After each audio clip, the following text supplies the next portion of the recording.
চিন্তা করছে যে মোহাম্মদ তো সাধারণ মানুষ নয়, যদি গাছ হয়ে যায় তাহলে তো আমাদের মুসলমান হতে হবে। ব্রাদারানি মিল্লাত ইসলামিয়া, কাফিরগণ সরদারকে বলছেন, সরদার আপনি তো শর্ত দিলেন ওই মুসলমানের নবীকে যে বীজ থেকে গাছ হবে, ফল হবে, ফল আমাদের খাওয়াবে আগামীকাল সকালবেলায়, আর আমরা মুসলমান হয়ে যাব। কিন্তু মোহাম্মদ কিন্তু সাধারণ মানুষ নয়, যদি গাছটা হয়ে যায় তখন কি হবে? বলে তোমরা কি পাগল হয়েছো? গাছ একদিনে গাছ হতে পারে আর একদিনে কি ফল হতে পারে? বললাম না, সে তো হতে পারে না, কিন্তু মোহাম্মদ তো সাধারণ মানুষ নয়, যদি হয়ে যায়। বলছে ঠিক আছে চলো। গিয়ে তারা সবাই বীজগুলো উঠাই নিয়ে চলে আসে। আচ্ছা, গাছ তো বীজ ছাড়া গাছ হয় না, বীজগুলো নিয়ে আসছে, গাছ আর হবে না। এরা শিওর হয়ে আছে গাছ আর হবে না। সরদার বলছে বাবা বলো এবার গাছ হবে? বলছে না, একদম শিওরিটি গাছ কোনো হবে না। কেন? বীজ তুলে নিয়ে আসা হয়েছে। সকালবেলা এরা যাচ্ছে মোহাম্মদকে মক্কার জমিন থেকে তাড়াবে। ব্রাদার মিল্লাত ইসলামিয়া, আব্বা নবীটা কিরকম? সবাই মিলে নবী পাকের দরবারে হাজির হয়ে গেছে। বলছেন মোহাম্মদ, ও মুসলমানের নবী, আপনি আমাদের খেজুর খাওয়ান, আমরা কলেমা পড়ে নেব। আমার নবী তাদেরকে নিয়ে যখন বাগানের দিকে চলে যাচ্ছেন, যেতে যেতে যেতে যেতে যখন কাছাকাছি পৌঁছে গেছে, ও আব্বা আমার নবীর হাতের বরকতে আমার আল্লাহ বিনা বীজে খেজুরের বাগান তৈরি করে রেখেছে।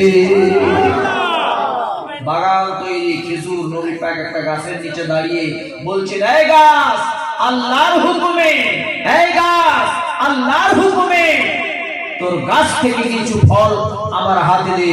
সঙ্গে সঙ্গে থরথর করে ফলগুলো পড়লো আমার নবী সবার হাতে।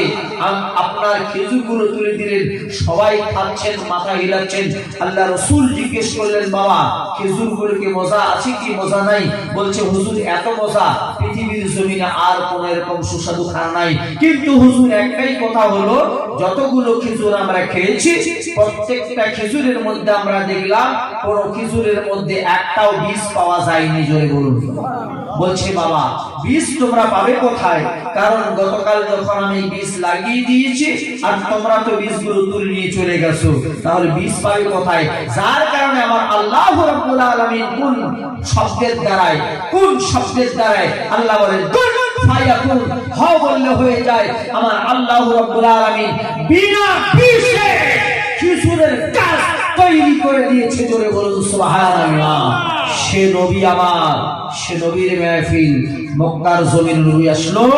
ব্রাদার মিল্লাত ইসলামিয়া, সনাতন ধর্মের গ্রন্থ বলছে এত স্নিগ্ধন্তরিচ্ছ আচার্যের সমন্বিত মহামদ ইতিখ্যাত শিষ্য শাখা সমন্বিত নেপশ্চৈব মহাদ এবং মরুস্থল নিবাসিনী গঙ্গা জলেশ্চ সংস্নাপ পঞ্চগব্য সমন্বিত চন্দনাদি ভীর্বচ্ছ তুষ্টাবমন সাহরম ত্রিপুরা সুরনাশায় বহু মায়া প্রবর্তিনে মৃচ্ছ গুপ্তায় শুদ্ধায় সচ্চিদানন্দ রূপিণে তম্বাং হিংকিং কর শরণার্থ উপাগতম।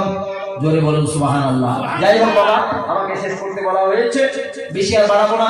সবাই আপনারা সকলে আমার বক্তব্য অনেক শোনেন এলাকায়, ঠিক কিনা? ইনশাআল্লাহ হায়াত বাকি তো মোলাকাত বাকি, আবারও শুনবেন। কিছুক্ষণের মধ্যে আপনাদের সকলে, আমাদের সকলে শ্রদ্ধাভাজন হযরত আল্লামা মাওলানা মুতালিব সাহেব চলে আসবেন। তার আগে আমাদের আল্লামা মাওলানা রফিউল বারী সাহেব, উনিও আপনাদের সামনে কিছু আলোচনা তুলে ধরবেন। দেখুন বাবা, প্রত্যেকের একটা হক আছে, উনি এলাকার হলেও কিছু হক আছে। ওনার বক্তব্য আপনারা সবাই শ্রবণ করার চেষ্টা করবেন। আমার সংক্ষিপ্ত বক্তব্য তাড়াহুড়ো করে বলেছি,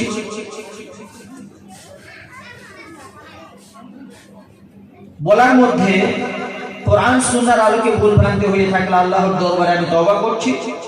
আস্তাগফিরুল্লাহ রাব্বি মিন কুল্লি যামবি